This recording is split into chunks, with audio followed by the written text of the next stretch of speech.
அது ஒரே ஒரு பாட்டு, அருமையான பாட்டுங்க.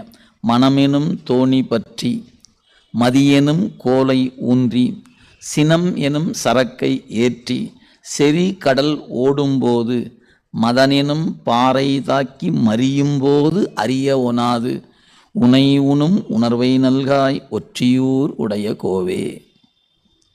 ரொம்ப அருமையான ஒரு குறிப்பு இந்த பாட்டில். அதாவது இந்த பிறவி என்கிற கடல், நம்ம எதில் இருக்கிறோம்? தோணியில் இருக்கிறோம். எத்தகைய தோணியில்? மனம் என்னும் தோணி. ஒரு தோணியை செலுத்தணும்னா கோல் வேண்டும். அதில் எது? அறிவு என்கிற கோலை கொண்டு செலுத்துகிறோம். மனம் என்ற தோணியில் இருந்துக்கிட்டு அறிவு என்கிற கோலை வச்சு செலுத்துகிறோம். நம்முடைய மனம் அதை செலுத்துவதற்கு துணை செய்வது அறிவாகிய கோல். மனம் எனும் தோணி பற்றி மதியெனும் கோலை ஊன்றி எங்கே போகிறோம்? செறிகடல் ஓடும்போது. எப்படி போகிறோம்? இந்த தோணியில் சரக்கேற்றி வச்சுருக்கிறோம். என்ன சரக்கு வச்சுருக்கிறோம்? கோபம் என்கிற சரக்கை டன் கணக்கில் ஏற்றி வச்சுருக்கிறோம். சினம் எனும் சரக்கை ஏற்றி பிறவி என்கிற கடலில் போயிட்டுருக்குறோம். நாம் எல்லாம் கப்பலுக்கு சொந்தக்காரர்கள் இல்லையா? நாம் எல்லாரும் ஒவ்வொரு கப்பலுக்கு உரிமை தான். அவர் தான் கப்பல் வாங்கியிருக்கார், இவர் தான் கப்பல் வாங்கியிருக்காருன்னு நினைக்காதீங்க.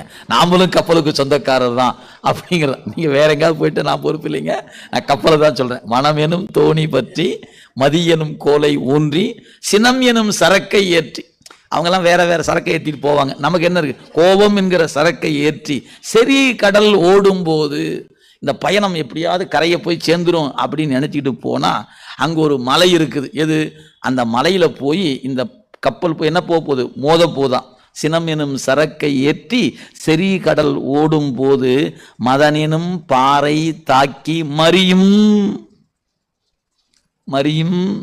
அப்படி மறியும் போது நிச்சயமா இந்த கப்பல் கரைக்கு போகலை. ஏன்? மோத போகுதுன்ட்டார், உறுதியா சொல்ற. மறியும் போது நான் என்ன பண்ணுவேன்? ஐயோ சரக்கை காப்பாத்துங்க, கப்பலை காப்பாத்துங்க, என்னை காப்பாத்துங்க அப்படின்னு தானே சத்தம் போடுவேன். ஆமாம் சாமி, அப்படித்தான் எல்லாரும் சத்தம் போடுவோம். ஆனால் நான் உங்கள்கிட்ட ஒன்று கேட்டுக்கிறேன்.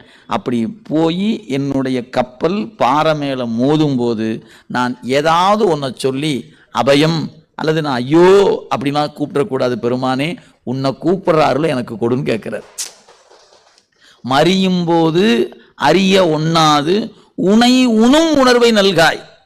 அப்படி போய் மோதும் போது சிவசிவா பெருமானே அப்படின்னு உன்னை நினைச்சா போதியானார். கப்பல் மோதக்கூடாதுன்னு அவர் கேட்கல. நல்லா இந்த பாட்டை நீங்கள் உணர்ந்து கொள்ளணும். நிச்சயமாக நம்முடைய பயணத்தில் மதன் எனும் பாறையில் போய் மனம் எனும் தோணி மோதும். ஏன்? இங்கே செலுத்துவது அறிவு. அறிவை கொண்டு செலுத்தினா இந்த மோதல் வரத்தாயா செய்யும்.